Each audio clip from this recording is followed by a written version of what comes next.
ഈ കഥ ഒരു കൂലിപ്പണിക്കാരന്റെയാണ്. ജഗൻ സേഠ് ലാൽ ചന്ദിന്റെ പാടത്ത് പണിയെടുക്കുമായിരുന്നു. സേഠ് ലാൽ ചന്ദിന്റെ പാടം ഗ്രാമത്തിലെ ഏറ്റവും വലിയ പാടമായിരുന്നു. എന്നിട്ട് അവിടെ ഒരുപാട് പണിക്കാര് പണിയെടുക്കുമായിരുന്നു. ദിവസാവസാനം സേഠ് ലാൽചന്ദ് അവരുടെ പണിക്കാർക്ക് അതിന്റെ കൂലി കൊടുക്കുമായിരുന്നു. അല്ലേലും സേഠ് ലാൽചന്ദ് വളരെ നല്ല മനുഷ്യനായിരുന്നു.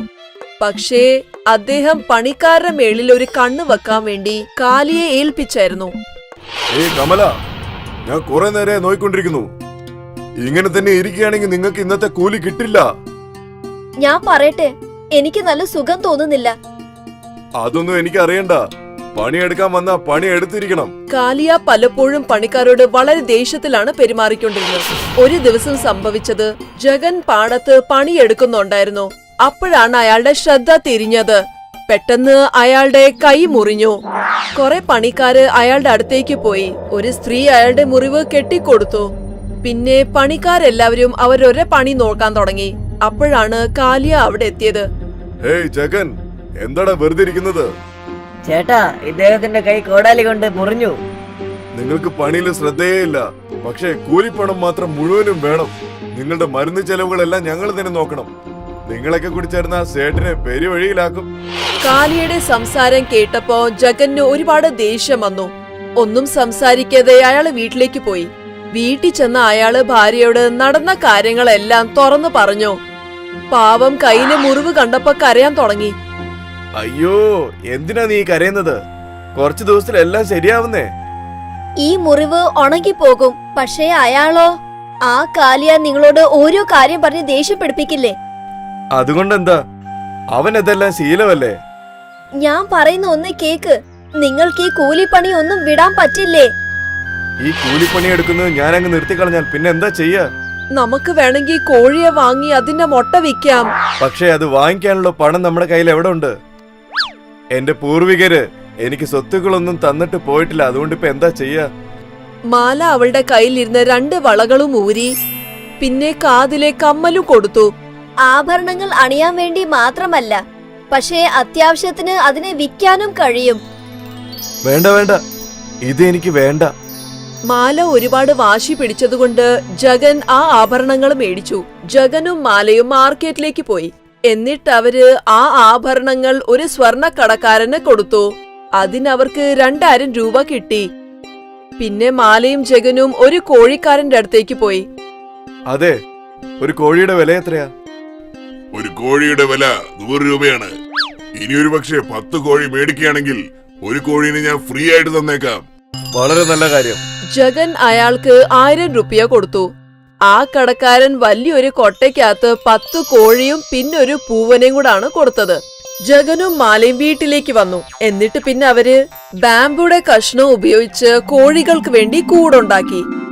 കോഴികളെല്ലാം അതിനകത്ത് കളിക്കുന്ന കണ്ടപ്പോ മാലയ്ക്കും ജഗനും ഒരുപാട് സന്തോഷമുണ്ടായി. അടുത്ത ദിവസം മാല കോഴികളുടെ മുട്ടയെല്ലാം ഒന്നിച്ചാക്കി. ജഗൻ ആ മുട്ടയെല്ലാം ഒരു വ്യവസായിയുടെ അടുത്തേക്ക് കൊണ്ടുപോയി. എന്നിട്ട് ആ 10 മുട്ടയ്ക്ക് 30 രൂപ മേടിച്ചു. എന്നും ഇതൊക്കെ തന്നെയായിരുന്നു സംഭവിച്ചത്. 1 മാസം കഴിഞ്ഞു. ഇന്ന് ജഗൻ ഉണ്ടാക്കിയ കാശെല്ലാം എണ്ണുമായിരുന്നു. ഒരു ദിവസത്തേക്ക് 30 രൂപയാണെങ്കിൽ ഒരു മാസത്തേക്ക് 900 രൂപ. നിങ്ങൾ ഉണ്ടാക്കിക്കൊണ്ടിരുന്നത് 500 രൂപയായിരുന്നു. ഞാൻ കുറച്ച് കാശ് എടുത്തോണ്ട് പോയി സ്വർണം വാങ്ങിച്ചോണ്ട് വരാം. വേണ്ട വേണ്ട, അധികം കിട്ടിയ കാശെല്ലാം ഇനി കോഴിയെ മേടിക്കാൻ ഉപയോഗിക്കാം. ഇങ്ങനെ നമുക്ക് കൂടുതൽ ലാഭം ഉണ്ടാകുമല്ലോ. ജഗൻ മാല പറഞ്ഞ കാര്യം കേട്ടു. എന്നിട്ട് മാർക്കറ്റിൽ നിന്ന് 5 കോഴിയും കൂടെ മേടിച്ചു. ഇപ്പൊ ആ ദിവസവും 15 മുട്ടയാണ് കിട്ടാറുള്ളത്. ഇത് കണ്ട് മാല ഒരുപാട് സന്തോഷിച്ചു. അടുത്ത മാസം ജഗൻ ഒരിക്കൽ കൂടി കണക്ക് നോക്കാൻ ഇരുന്നപ്പോ അപ്പോഴാണ് ഒരു ദിവസത്തേക്ക് 35 രൂപ. അങ്ങനെയാണെങ്കിൽ ഒരു മാസത്തേക്ക് 1350 രൂപ. എന്റെ അമ്മോ! ഇപ്പോഴാണ് ജഗന് കണക്ക് മനസ്സിലായത്. അടുത്ത 3 മാസം വരെ ജഗൻ 10 കോഴി വീതമാണ് മേടിച്ചത്. എല്ലാം കൂടി ജഗനിന്റെ കയ്യില് 50 കോഴിയാണ് ഉള്ളത്. ഇപ്പൊ അയാൾക്ക് ദിവസം 150 രൂപയാണ് കിട്ടാറുള്ളത്. ഇത് കണ്ടപ്പോ അയാൾക്ക് ഒരുപാട് സന്തോഷം തോന്നി. ഈ പ്രാവശ്യം അയാൾ കണക്ക് നോക്കിയപ്പോഴാണ് ഈ മാസം മൊത്തത്തില് 4000 രൂപ സമ്പാദിച്ചിട്ടുണ്ട്. കണ്ടില്ലേ, ഞാൻ പറയുമായിരുന്നല്ലോ. അതെ അതെ, വരൂ. ഇനി എത്ര നാളാ എന്റെ കയ്യിൽ ഒന്നും ഇല്ലാതിരിക്കുന്നേ. രണ്ടുപേരും തട്ടക്കാരന്റെ അടുത്ത് പോയി. 2000 രൂപയ്ക്ക് പലിശയടക്കം 2250 രൂപയായി. ഇന്നാ എടുത്തോളൂ. ജഗൻ കാശ് കൊടുത്ത് ആഭരണങ്ങൾ തിരിച്ചു മേടിച്ചു. അവിടെ ജഗൻ ഒരു മൂക്കുത്തി കണ്ടു.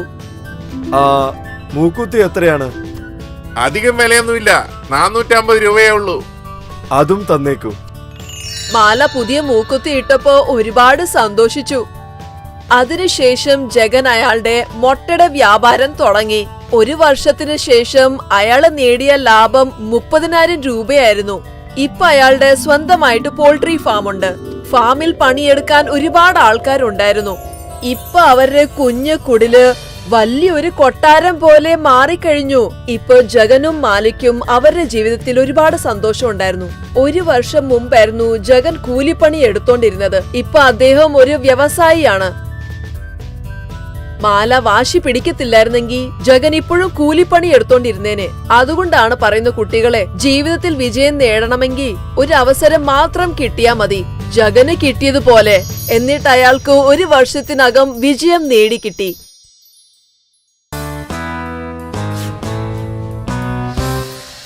പച്ചക്കറികൾ വാങ്ങുന്നില്ലേ? നല്ല ഫ്രഷ് ആയിരിക്കുന്ന പച്ചക്കറികൾ വാങ്ങൂ. നല്ല ചുവന്ന തക്കാളി, നല്ല ജൈവ പച്ചക്കറികൾ വാങ്ങിക്കോളൂ. മീര തന്റെ പച്ചക്കറികൾ എല്ലായിടത്തും ചുറ്റിക്കറങ്ങി വിറ്റുകൊണ്ടിരുന്നു. ദിവസവും ഗ്രാമം ചുറ്റിത്തിരിയുമ്പോൾ അവൾ എപ്പോഴും ഒരു മനോഹരമായ പച്ചക്കറിത്തോട്ടം കാണാറുണ്ടായിരുന്നു. ഒരുപാട് വർഷങ്ങളായി ഞാൻ ഈ പച്ചക്കറിത്തോട്ടം കണ്ടുകൊണ്ടേയിരിക്കുന്നു. മീര ആ പച്ചക്കറിത്തോട്ടം വാങ്ങാനായി ആഗ്രഹിച്ചു. ആ സ്ഥലത്ത് അവൾ തന്നെ സ്വയം പച്ചക്കറികൾ നടാനായി ആഗ്രഹിച്ചു. എന്നാൽ അവളുടെ സാഹചര്യങ്ങൾ അവളെ അതിന് അനുവദിച്ചില്ല. മീരയ്ക്ക് ഒരു ചെറിയ മകനുണ്ടായിരുന്നു. അവനെ നന്നായി വളർത്തേണ്ട ഉത്തരവാദിത്തം മീരയുടേതായിരുന്നു. എന്തെന്നാൽ മീരയുടെ ഭർത്താവ് കുറച്ച് വർഷങ്ങൾക്ക് മുമ്പ് മരിച്ചുപോയിരുന്നു. ഒരു ദിവസം എന്താ സംഭവിച്ചതെന്നോ? പച്ചക്കറികൾ വാങ്ങുന്നില്ലേ? നല്ല ഫ്രഷ് ആയിരിക്കുന്ന പച്ചക്കറികൾ വാങ്ങിക്കോളൂ. ചുവന്ന തുടുത്ത തക്കാളി, നല്ല ജൈവ പച്ചക്കറികൾ വാങ്ങിക്കോളൂ. അപ്പോഴാണ് അവളുടെ മുന്നിലേക്ക് നെയ് വിൽക്കുന്ന വിമല വന്നത്. എങ്ങനെയുണ്ട് മീര? നിനക്ക് സുഖമല്ലേ? ഞാൻ സുഖായിരിക്കുന്നു. നീ പറയൂ, നിനക്കെങ്ങനെയുണ്ട്? എനിക്ക് സുഖമാണ്. നിനക്കൊരു കാര്യം അറിയോ? ആ പച്ചക്കറിത്തോട്ടം വച്ചിരിക്കുന്നയാൾ ആ തോട്ടം വിൽക്കാത്രേ. എന്റെ കയ്യിൽ ഇപ്പോൾ പൈസയുണ്ടായിരുന്നെങ്കിൽ ഞാൻ ഇന്ന് തന്നെ ആ തോട്ടം വാങ്ങിയേനെ. നിനക്കറിയോ? മീരയ്ക്ക് ആ തോട്ടം വളരെ വളരെ ഇഷ്ടമായിരുന്നു. ഇത് കേട്ട ഉടനെ മീര ആ തോട്ടക്കാരനെ കാണാനായി പോയി. ഇത് നോക്ക്, നിങ്ങൾ ഈ തോട്ടം വിൽക്കാൻ പോകുകയാണെന്ന് ഞാൻ കേട്ടല്ലോ. ആ പ്രായം കൂടിയത് കാരണം എനിക്കിപ്പോ ഒട്ടും വയ്യ. എനിക്കിതൊന്നും നോക്കി നടത്താനുള്ള ശക്തി ഒട്ടുമില്ല. അതുകൊണ്ടാ ഞാനിതൊക്കെ വിൽക്കുന്നത്. നിനക്ക് ഇതൊക്കെ മേടിക്കാനുള്ള താല്പര്യമുണ്ടോ? അതെ, അത് സത്യമാണ്. എന്നാൽ വാങ്ങാൻ കഴിയുമോ ഇല്ലയോ എന്ന് എനിക്ക് അറിയില്ല. ശരി, ഇതിന്റെ വില എത്രയാണെന്ന് പറയൂ. എനിക്കിതിന് ഒരു 500 നാണയങ്ങൾ വേണം. എന്റെ ദൈവമേ, എന്റെ അടുത്ത് 200 കാശ് മാത്രമേ ഉള്ളൂ. 200 നാണയങ്ങൾ ഒരുപാട് കുറവാണ്. 400 നാണയങ്ങൾക്ക് കുറവായി ഞാനിത് വിൽക്കാൻ താല്പര്യപ്പെടുന്നില്ല. അങ്ങനെയെങ്കിൽ ആ 200 കാശ് ഞാൻ ഇപ്പോൾ തന്നെ നിങ്ങൾക്ക് തരികയാണെങ്കിൽ അടുത്ത 4 മാസം ഓരോരോ മാസവും 50 കാശ് നിങ്ങൾക്ക് ഞാൻ തരികയാണെങ്കിൽ നിങ്ങൾക്ക് ഈ തോട്ടം എനിക്ക് തരാനായി കഴിയുമോ? ആ തോട്ടക്കാരൻ ചിന്തിച്ചു. അങ്ങനെയാണെങ്കിൽ ശരി, അടുത്ത 4 മാസങ്ങൾ നീ എനിക്ക് 50 നാണയങ്ങൾ വീതം തന്നു തീർക്കണം. മീരയ്ക്ക് വളരെയധികം സന്തോഷമായി. എന്തെന്നാൽ അവൾ ആഗ്രഹിച്ചിരുന്ന ആ തോട്ടം അവൾക്ക് കിട്ടാൻ പോവുകയാണ്. അതിനുശേഷം മീര വളരെയധികം പ്രയത്നിക്കാൻ തുടങ്ങി. അവൾ ദിവസവും ഒരുപാട് പച്ചക്കറികൾ വാങ്ങി വിൽക്കാൻ തുടങ്ങി. അങ്ങനെ അവൾക്ക് ഒരുപാട് പൈസ കിട്ടാനും തുടങ്ങി. ദിവസവും മീര കുറച്ചു കുറച്ച് പൈസ മാറ്റിവെച്ചു. പിന്നീട് വൈകുന്നേരങ്ങളിൽ പൂ അതുപോലെയുള്ള സാധനങ്ങളും വിൽക്കാൻ തുടങ്ങി. 1 മാസത്തിനു ശേഷം മീര ആ തോട്ടക്കാരന്റെ അടുത്ത് പോയി 50 കാശ് കൊടുത്തു. മീരയ്ക്ക് വളരെ സന്തോഷമായി. മീര ദിവസവും ഇതുപോലെ പ്രയത്നിക്കാൻ തുടങ്ങി. അവൾ രാവിലെ പച്ചക്കറിയും വൈകുന്നേരങ്ങളിൽ പൂവും പലഹാരവും വിൽക്കാൻ തുടങ്ങി. അങ്ങനെ മീര 4 മാസങ്ങൾക്കുള്ളിൽ തോട്ടക്കാരന് കൊടുക്കാനുണ്ടായിരുന്ന മുഴുവൻ കാശും കൊടുത്തു. ഒരുപാട് സന്തോഷമുണ്ട് മീര. ഇനി ഈ വസ്തുവെല്ലാം നിന്റേത് മാത്രമാണ്. ഇതിനെ നീ ഇനി നന്നായി നോക്കണം മീര. മീരയുടെ സ്വന്തമായി തോട്ടം വാങ്ങാനുള്ള ആഗ്രഹവും നിറവേറി. ഇപ്പോൾ മീര തന്റെ സ്വന്തം തോട്ടത്തിൽ പച്ചക്കറികൾ വിളയിക്കാനും തുടങ്ങി. മറ്റു പച്ചക്കറി വ്യാപാരികളെല്ലാം അവളുടെ കയ്യിൽ നിന്നും പച്ചക്കറികൾ വാങ്ങാൻ തുടങ്ങി. മീരയുടെ കഠിന പ്രയത്നം അവളുടെ ജീവിതത്തിൽ സന്തോഷം നിറച്ചു. അവളുടെ മകനും ഇപ്പോൾ നല്ലൊരു സ്കൂളിൽ പഠിക്കാൻ ആരംഭിച്ചു.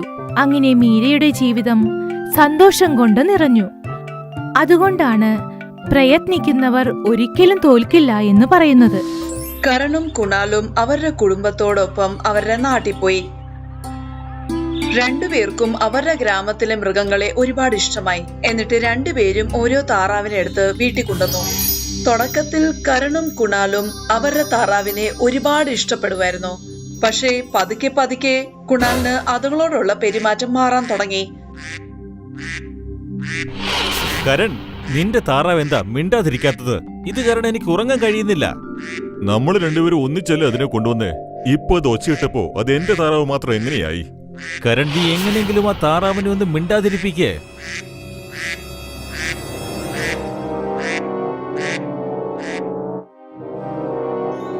എന്തു പറ്റി? എന്തിനാണ് നിങ്ങൾ രണ്ടുപേരും രാവിലെ വഴക്കിടുന്നേ? അമ്മേ, എനിക്ക് താറാവിനെ വേണ്ട. ഇതുങ്ങളെ വേഗം തിരിച്ച് നാട്ടിൽ കൊണ്ടുചെന്നാക്ക്. അടി മേടിക്കും. ഇത് മൃഗങ്ങളാണ്, അല്ലാതെ കളിപ്പാട്ടങ്ങളല്ല. ഇന്ന് ഇങ്ങോട്ട് കൊണ്ടുവന്നിട്ട് നാളെ വലിച്ചെറിയാൻ നിങ്ങൾ രണ്ടുപേരുമാണ് അതിനെ കൊണ്ടുവന്നിരിക്കുന്നത്. നിങ്ങൾ രണ്ടുപേരും തന്നെ നോക്കൂ. അമ്മ, ഇത് കണ്ടില്ലേ? കൊണ്ടുവന്നിട്ട് 2 മാസമേ ആയുള്ളൂ. നമ്മുടെ താറാവെ 2 മുട്ടയിട്ടു. അതിലൊരു മുട്ട വെളുത്തതായിരുന്നു, മറ്റേത് റോസ് നിറവും നല്ല തിളങ്ങുന്നതുമായിരുന്നു. റോസ് നിറത്തിലെ മുട്ട കണ്ടപ്പം കരൺ, അമ്മ, അച്ഛൻ എല്ലാവരും സന്തോഷിച്ചു. അല്ലമ്മേ, ഈ ഒരു മുട്ട എന്താ റോസ് നിറത്തിലുള്ളത്? എനിക്കറിഞ്ഞൂടാ മോനെ. അല്ലേലും താറാവിന്റെ മുട്ട വെളുത്ത നിറത്തിലെ ആണല്ലോ. ഇനി ചിലപ്പോ എനിക്ക് സ്പെഷ്യൽ മുട്ട കിട്ടിയതായിരിക്കുമോ? 2ാമത്തെ മുട്ടയും റോസ് നിറത്തിലായ മതിയായിരുന്നു. പിന്നെ എന്റെ അടുത്ത് 2 റോസ് നിറത്തിലുള്ള മുട്ടയുണ്ടാവും. കരൺ അത്രയും പറഞ്ഞു തീരുമ്പോ മറ്റേ മുട്ടയും റോസ് നിറത്തിലും നല്ല തിളക്കമുള്ളതുമായി മാറി. ഇത് കണ്ടപ്പോ കരൺ ഒരുപാട് സന്തോഷിച്ചു. നോക്കു മോനെ, മുട്ടയിട്ടതിന് ശേഷം താറാവിനെ നീ നന്നായിട്ട് വേണം നോക്കാൻ. നിന്റെ സഹോദരൻ ഇതൊന്നും ചെയ്യാൻ പോകുന്നില്ല. ഇനി നീയാണെല്ലാം നോക്കി നടത്തേണ്ടത്. കുണാൽ ആ താറാവിനെ ഉപദ്രവിക്കുന്നത് നിർത്തിയില്ല. എന്നാൽ താറാവാണെങ്കിലോ കുണാലിനെ കാണുമ്പോഴേ പേടിച്ച് ഒച്ചയിടാൻ തുടങ്ങും. കുണാൽ അതുങ്ങളെ അവിടെ ഇവിടെ ഇട്ട് ഓടിക്കും. പാവം താറാവ് പേടിച്ച് ഒച്ചയിട്ട് അവിടെ ഇവിടെ ഓടും. ഇത് കണ്ട് കുണാൽ ചിരിക്കും. കുണാൽ, അതുങ്ങളെ ഉപദ്രവിക്കുന്ന നിർത്ത്. ഇല്ലെങ്കിൽ ഞാൻ ഈ കാര്യം ചെന്ന് അമ്മയോട് പറയും കേട്ടോ. പിന്നെ ഞാൻ ചെന്ന് അമ്മയോട് പറയും. നിന്റെ താറാവിന്റെ ഒച്ച കാരണം എനിക്ക് TV കാണാൻ പോലും പറ്റുന്നില്ല. പക്ഷേ നിന്റെ ഒച്ച കാരണം എനിക്ക് ജീവിക്കാൻ പോലും പറ്റുന്നില്ല. എങ്ങനെയെങ്കിലും നിന്റെ വായ നടഞ്ഞു കിട്ടിയാ മതി. കരന്റെ കയ്യിൽ റോസ് നിറത്തിലെ മുട്ടയുണ്ടായിരുന്നു. അവൻ ഇത് പറഞ്ഞ ഉടൻ തന്നെ കുണാൽ സംസാരം നിർത്തി. പക്ഷെ അവൻ എന്തോ പറയാൻ ശ്രമിക്കുന്നുണ്ടായിരുന്നു. പക്ഷെ അവന്റെ വായിന്ന് ഒച്ചയൊന്നും പുറത്തു വന്നില്ല. അവന് കൈയും കാലും ഇട്ട് അടിച്ച് ഒരു ജോക്കറെ പോലെ സംസാരിച്ചു നോക്കി. പക്ഷെ ഒച്ചയൊന്നും പുറത്തു വന്നില്ല. ഇത് കണ്ടപ്പോ കരൺ നല്ല ഒച്ചയിൽ ചിരിച്ചു. കളിക്കുന്ന സമയത്ത് കുണാൽ കരന്റെ ഫേവറേറ്റ് ബാറ്റ് പൊട്ടിച്ചു. പക്ഷെ റോസ് നിറത്തിലെ മുട്ട കാരണം കുണാലിന്റെ ബാറ്റ് പഴയതുപോലായി. കുണാലിന് കരന്റെ സന്തോഷം ഒട്ടും തന്നെ സഹിക്കാൻ പറ്റിയില്ല. രാത്രിയായപ്പോ കുണാൽ ആരും അറിയാതെ മുട്ട തകർക്കാൻ ശ്രമിച്ചു.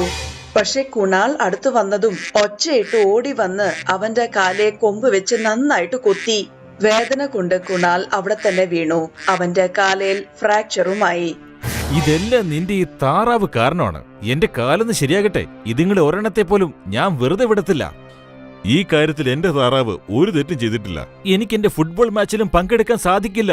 എല്ലാം ഇതുങ്ങൾ 2 കാരണോ. വേദന കൊണ്ട് കുണാൽ ഒച്ചയിട്ട് കരഞ്ഞു. കരൺ ഇത് കണ്ടപ്പം ഒരുപാട് വിഷമമുണ്ടായി. എന്റെ അത്ഭുത മുട്ടേ, പ്ലീസ് എന്റെ അനിയന്റെ കാലൊന്ന് ശരിയാക്ക്. കരൺ, ഞങ്ങള് നിന്റെ അനിയന്റെ കാല് ശരിയാക്കുകയില്ല. പക്ഷെ നിങ്ങൾ എന്തുകൊണ്ടത് ചെയ്യില്ല? കാരണം നിന്റെ അനിയൻ ഒരു ദുഷ്ടനാണ്. അവന്റെ കാല് ശരിയാക്കണമെന്ന് നീ നിർബന്ധം പിടിച്ചാൽ നിന്നോടൊപ്പം ഞങ്ങൾക്ക് നിൽക്കാൻ സാധിക്കില്ല. ഞങ്ങളോ നിന്റെ അനിയനോ ഏതെങ്കിലും ഒരാളെ മാത്രമേ നിനക്ക് തിരഞ്ഞെടുക്കാൻ സാധിക്കുള്ളൂ. നിങ്ങൾ എന്നോട് ക്ഷമിക്കണം അത്ഭുതമുട്ടെ. എനിക്ക് എന്റെ അനിയനെ മാത്രമേ തിരഞ്ഞെടുക്കുവാൻ സാധിക്കുകയുള്ളൂ. നിങ്ങൾ എന്റെ എല്ലാ ആഗ്രഹങ്ങളും പൂർത്തിയാക്കി, പക്ഷെ എന്റെ അനിയൻ അനുഭവിക്കുന്ന വേദന എനിക്ക് കണ്ടു നിൽക്കുവാൻ സാധിക്കുകയില്ല. അത്ഭുതമുള്ള മുട്ട ഉടഞ്ഞുപോയി. എന്നിട്ട് കുണാലിന്റെ വേദന പെട്ടെന്ന് മാറുകയും ചെയ്തു. കുണാലിന് അവന്റെ സഹോദരന്റെ സാക്രിഫൈസ് കണ്ട് ഒരുപാട് സങ്കടം തോന്നി. അവൻ കരണിനോട് മാപ്പ് ചോദിച്ചു. നീ എന്നോട് മാപ്പ് ചോദിക്കരുത് കുണാൽ. നീ എന്റെ താറാവുകളെ ഉപദ്രവിക്കാതെ അതുങ്ങളെ സ്നേഹിച്ചാൽ മാത്രം മതി. കുറച്ചു മാസങ്ങൾ കഴിഞ്ഞ് താറാവ് പിന്നെയും മുട്ടയിട്ടു. ഈ പ്രാവശ്യം കരണും കുണാലും രണ്ടുപേരും കൂടെ ചേർന്നാണ് താറാവിനെ നോക്കിയത്. അവരെ ഒരുപാട് സ്നേഹിച്ചു. 2 താറാവും 2 അത്ഭുത മുട്ടയായിരുന്നു ഇട്ടിരുന്നത്. 2 സഹോദരന്മാരും സ്നേഹപൂർവം അവരുടെ ആഗ്രഹങ്ങൾ പൂർത്തീകരിച്ചു. മനോജിന് 2 ആൺകുട്ടികളാണ്, ചിന്റു പിന്നെ പിന്റു. ചിന്റു നന്നായി പഠിക്കുകയും നല്ല അനുസരണയുള്ള കുട്ടിയായിരുന്നു. പക്ഷെ പിന്റുന്റെ മനസ്സിലാണെങ്കിൽ എപ്പോഴും കളിയുടെ ഓർമ്മ മാത്രമേ ഉണ്ടായിരുന്നുള്ളൂ. ഒരു ദിവസം പിന്റു സ്കൂളിൽ നിന്ന് തിരിച്ചു വന്ന് അവന്റെ അച്ഛനോട് പറഞ്ഞു, അച്ഛാ, ഒരു നല്ല വാർത്തയുണ്ട്. ഞാൻ തോറ്റുപോയല്ലോ. എന്താ, നീ ഫെയിലായിരുന്നു? അതെങ്ങനെയാണോ നല്ല വാർത്തയാവുന്നേ? ഇനി എനിക്ക് പുതിയ പുസ്തകങ്ങൾ മേടിക്കാൻ നിങ്ങൾ പണം ചെലവാക്കേണ്ട ആവശ്യമില്ലല്ലോ. പഴയ ക്ലാസ്സിൽ പഴയ പുസ്തകത്തിന്റെ ആവശ്യം മാത്രമല്ലേ ഉള്ളൂ. എന്റെ ദൈവമേ, ഈ ചെറുക്കന് കുറച്ചെങ്കിലും ബുദ്ധി കൊടുക്കണേ. എടാ, പഴയ ക്ലാസ്സിന്റെ ഫീസ് കൊടുക്കണ്ടേ? അതെന്താ നീ ആലോചിക്കാഞ്ഞേ? എന്നോട് ക്ഷമിക്കണം അച്ഛാ, ഇതിനെക്കുറിച്ച് ഞാൻ ആലോചിച്ചതേയില്ല. ചിന്റു അവന്റെ ക്ലാസ്സിൽ ഫസ്റ്റ് ആണ് വന്നത്. അവനെ കുറിച്ച് ആലോചിച്ച് എനിക്ക് അഭിമാനം തോന്നുന്നു. നിന്നെ കുറിച്ച് പറഞ്ഞ് അഭിമാനം തോന്നാൻ എന്തെങ്കിലും ഒരു കാര്യം നീ ചെയ്തിട്ടുണ്ടോ? അച്ഛാ, ഇന്നലെ രാത്രി നിങ്ങൾ ഉറങ്ങിയപ്പോ നിങ്ങളുടെ തലയിലടിയില് ഞാൻ തലയാണ വെച്ചു. അത് മറന്നുപോയോ? ഒരു ദിവസം കുട്ടികളുടെ അമ്മ അവരുടെ അച്ഛനോട് പറഞ്ഞു, ഓരോ കുട്ടികളുടെ സ്വഭാവം വളരെ വ്യത്യാസമായിരിക്കും. ചിന്റുവിന് പഠിത്തത്തിലാണ് കൂടുതൽ ശ്രദ്ധ. അതുകൊണ്ട് അവൻ ഉറപ്പായിട്ടും പഠിച്ച് വലിയ ആളാകും. പക്ഷേ പിന്റൂണാണെങ്കിൽ പഠിത്തത്തിൽ ശ്രദ്ധയില്ല. അവന് പ്രായോഗിക ജ്ഞാനം ഉണ്ടെങ്കിൽ മാത്രമേ എന്തെങ്കിലും ചെയ്യാൻ പറ്റൂ. നീ പറഞ്ഞത് വളരെ ശരിയാണ്. മനോജ് പിന്റുവിനെ വിളിച്ചു പറഞ്ഞു, പിന്റു, ഞാൻ നിനക്ക് 1000 രൂപ തരാം. ഇതല്ലാതെ ഈ വർഷം ഞാൻ നിനക്ക് ഒരു നയാ പൈസ തരാൻ പോകുന്നില്ല. ഈ വർഷം ഈ 1000 രൂപ നീ എവിടെയെങ്കിലും ഇൻവെസ്റ്റ് ചെയ്ത് ഇതിൽ കൂടുതൽ പണം ഉണ്ടാക്കണം. എന്നിട്ട് ഈ വർഷത്തെ ചെലവ് മുഴുവനും നീയാ നോക്കണ്ടേ. പിന്റുവിന് 1000 രൂപ കിട്ടിയപ്പോ അവൻ സന്തോഷിച്ചു. പക്ഷെ അവന് മനസ്സിലാകാൻ കഴിയാഞ്ഞത് കയ്യില് വെറും 1000 രൂപ വെച്ച് ഒരു വർഷത്തെ ചെലവ് എങ്ങനെ തീർക്കണമെന്നായിരുന്നു. പിന്റു ഗ്രാമത്തില് കറങ്ങാൻ പോയി. ഒരു കൃഷിക്കാരൻ പാടത്ത് പണിയെടുക്കുന്നത് അവൻ കണ്ടു. നമ്മുടെ അടുത്ത് ഒരു പാടം ഉണ്ടല്ലോ, പക്ഷെ അച്ഛനാണെങ്കിൽ അത് ഉപയോഗിക്കാറേ ഇല്ല. ഇനി ഞാൻ ആ പാടത്ത് എന്തെങ്കിലും കൃഷി ചെയ്താലോ? എന്നിട്ട് അത് ചന്തയിൽ കൊണ്ടുപോയി അങ്ങ് വിറ്റാ മതിയല്ലോ. വിത്ത് വാങ്ങാൻ പിന്റു ചന്തയിൽ പോയി. ദുർഭാഗ്യവശാൽ അവന് അർജുൻ എന്ന പേരുള്ള ചതിയനും സാമർത്ഥ്യക്കാരന്റെ അടുത്താണ് ചെന്നത്. വിവരമില്ലാത്ത കുട്ടിയാന്ന് വിചാരിച്ച് അർജുൻ പിന്റുവിന് ഒന്നിനും കൊള്ളാത്ത വഴുതന വിത്താണ് കൊടുത്തത്. പിന്റു വിത്തിട്ട് വഴുതന കിളിച്ചു വന്നപ്പം അതിലുണ്ടായ വഴുതനമെല്ലാം കേടുള്ളതായിരുന്നു.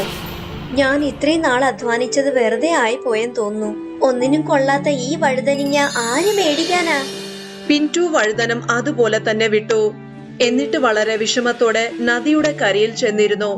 പിന്റു കണ്ടത് ഗ്രാമത്തിലെ ഒരുപാട് ആൾക്കാര് നദി മറികടന്ന് അടുത്ത ഗ്രാമത്തിലേക്ക് പോകുന്നു. അവർക്ക് നദി മറികടന്ന് അപ്പുറത്തു പോകാൻ ഒരുപാട് നേരം കാത്തിരിക്കേണ്ടിയിരിക്കുന്നു. കാരണം നദിയിൽ ഒരു വള്ളം മാത്രമേ ഉള്ളൂ. പിന്റു കയ്യിലുണ്ടായിരുന്ന ബാക്കി പണം കൊണ്ട് ഒരു വള്ളം മേടിച്ചു. എന്നിട്ട് ആൾക്കാരെ നദിയുടെ മറ്റേ കരയിൽ എത്തിച്ചു. വള്ളം തുഴഞ്ഞ് നദി മറികടക്കാൻ പിന്റുവിന് ഒരുപാട് അധ്വാനിക്കേണ്ടി വന്നു. അതിന്ന് കിട്ടുന്ന സമ്പാദ്യം കുറവും. ദിവസം മുഴുവനും അധ്വാനിച്ചിട്ടും 100 രൂപ പോലും കിട്ടാറില്ല. ഒരു ദിവസം അധ്വാനിച്ചിട്ട് അവൻ പാടത്തെത്തിയപ്പം അവിടെ നിന്നിരുന്ന വഴുതനമെല്ലാം ഇപ്പോ ഒരു ആനയുടെ വലുപ്പത്തിൽ ഉണ്ടായിരിക്കുന്നു. ഒന്നിനും കൊള്ളത്തില്ലെന്ന് വിചാരിച്ച് ഇത്രയും വലിയ വഴുതനിങ്ങയോ? എനിക്കിതിനെ ഏത് രീതിയിലാ ഉപയോഗിക്കാൻ പറ്റുന്നേ? ഈ വലിയ വഴുതനിങ്ങ ഉപയോഗിച്ച് ഞാനൊരു വള്ളം ഉണ്ടാക്കിയാലോ? വഴുതനിങ്ങയും കൊണ്ടുണ്ടാക്കിയ വള്ളത്തിൽ ആൾക്കാർക്ക് കേറാൻ ഇഷ്ടമാണെങ്കിലോ? പിന്റു വലിയൊരു അറക്കുവാള് കൊണ്ടുവന്നു. എന്നിട്ട് വഴുതനം ഇടയ്ക്കൊന്ന് വെച്ച് അറുത്തു. പിന്നെ വഴുതനത്തിനകത്തുള്ള കേടായ കുരുവെല്ലാം എടുത്ത് പുറത്തു കളഞ്ഞു. എന്നിട്ട് അതിനകത്ത് ഇരിക്കാനുള്ള സ്ഥലം ഉണ്ടാക്കി. വഴുതനം കൊണ്ടുണ്ടാക്കിയ വള്ളം അവൻ നദിയിൽ ഇറക്കിയപ്പോ എല്ലാവരും അതിശയിച്ച് ഇത് നോക്കാനായിട്ടെത്തി. പിന്റു ആ വള്ളത്തിനകത്ത് യാത്ര ചെയ്യാൻ ഓരോ ആളുടെ കയ്യിൽ നിന്നും 200 രൂപ മേടിച്ചു. ഇങ്ങനെ അവൻ ഒരു ദിവസം 1000 കണക്കിന് രൂപ സമ്പാദിച്ചു. ഒരു വഴുതനം വെള്ളത്തിനകത്ത് കിടന്ന് ചീത്തയാകുമ്പം അവൻ പാടത്തു പോയി വേറൊരു വഴുതനം വെട്ടിക്കൊണ്ടുവരും. എന്നിട്ട് അതുകൊണ്ട് വള്ളം ഉണ്ടാക്കും. എന്തിനു വള്ളം മാത്രമാക്കുന്ന ഈ വഴുതനങ്ങയ്ക്കകത്ത് ഒരു കുടിലും കൂടെ ഉണ്ടാക്കിയ പിന്നെ ഇതിൽ തന്നെ താമസിക്കാനുള്ള സൗകര്യം കൂടെ ഉണ്ടല്ലോ. ഈ പ്രാവശ്യം പിന്റു വഴുതനം നടുക്കൂന്നല്ലായിരുന്നു അറുത്തത്. ഈ പ്രാവശ്യം അവൻ വഴുതനം വെട്ടിയ രീതി കാരണം വഴുതനം കൊണ്ട് വള്ളം മാത്രമല്ല അതിലൊരു കുഞ്ഞു കുടിലും ഉണ്ടാക്കാൻ കഴിഞ്ഞു. ഈ ബോട്ട് ഹൗസ് കാണാൻ വേണ്ടി ഒരുപാട് ആൾക്കാർ ദൂരെയുള്ള സ്ഥലത്തുനിന്ന് വരുമായിരുന്നു. പിന്റു പാടത്തുണ്ടായിരുന്ന വഴുതനം എല്ലാം എടുത്ത് ഒരു ഹൗസ് ബോട്ട് ഉണ്ടാക്കി നദിയിൽ ഇറക്കി. ഈ പ്രാവശ്യം പിന്റു ലക്ഷക്കണക്കിന് രൂപയാണ് സമ്പാദിച്ചത്. കൊള്ളാമല്ല പിന്റു, പുസ്തകത്തിൽ നിനക്ക് ശ്രദ്ധയൊന്നും ഇല്ലാന്നുണ്ടെങ്കിലും നിനക്ക് നല്ല കഴിവുണ്ടെന്ന് നീ എല്ലാവരും തെളിയിച്ചു. പിന്റുവിന് ഒന്നിനും കൊള്ളാത്ത വഴുതന വിത്ത് കൊടുത്ത കടക്കാരൻ പിന്റുവിന്റെ സമ്പാദ്യം കണ്ട് അയാൾക്ക് ദേഷ്യം വന്നു. ഒരു ദിവസം അർജുൻ ഒരു ഉദ്യോഗസ്ഥന്റെ വേഷം ധരിച്ച് ജലസേചനം ഡിപ്പാർട്ട്മെന്റിൽ ഒളിഞ്ഞു കയറി. എന്നിട്ട് നദിയുടെ അരികിലുള്ള ഡാമിലെ വെള്ളം തുറന്നുവിട്ടു. നദിയില് വെള്ളപ്പൊക്കമുണ്ടായി. എന്നിട്ട് അവിടെ നിന്നിരുന്ന പിന്റുവിന്റെ ബോട്ട് ഹൗസ് ഒഴുകിപ്പോയി. അർജുൻ പോയി പിന്റുവിനോട് പറഞ്ഞു, എന്താ അനിയ, എന്തു പറയുന്നു? ഈ വെള്ളപ്പൊക്കം കണ്ട് നിനക്ക് സന്തോഷമായോ? അപ്പൊ ഡാമിലെ വെള്ളം തുറന്നത് നിങ്ങളായിരുന്നു? അതെ, ഞാൻ തന്നെ ചെയ്തത്. നീ ഒരു കുട്ടിയാന്ന് വിചാരിച്ചിട്ടാണ് ഒന്നിനും കൊള്ളാത്ത ആ വിത്ത് നിനക്ക് ഞാൻ തന്നത്. ആ വിത്ത് ഉപയോഗിച്ച് നീ ഒരുപാട് പണം ഉണ്ടാക്കിയില്ലേ? ഇനി നീ എങ്ങനെയാ പണം ഉണ്ടാക്കാൻ പോകുന്നത് എനിക്ക് കാണണം. ഞാനൊരു പാവം കുട്ടിയാന്ന് നിങ്ങൾ വിചാരിച്ച നിങ്ങളുടെ തെറ്റ്. ഞാനൊരു വലിയ വഴുതനങ്ങയുടെ വിത്ത് ഒളിപ്പിച്ചു വെച്ചിട്ടുണ്ട്. അങ്ങനെ എനിക്ക് ഒരിക്കൽ കൂടി വഴുതന ഉണ്ടാക്കാം. പിന്നെ നിങ്ങൾ ഈ പറഞ്ഞതെല്ലാം ഞാൻ എന്റെ മൊബൈലിൽ റെക്കോർഡ് ചെയ്തിട്ടുണ്ട്.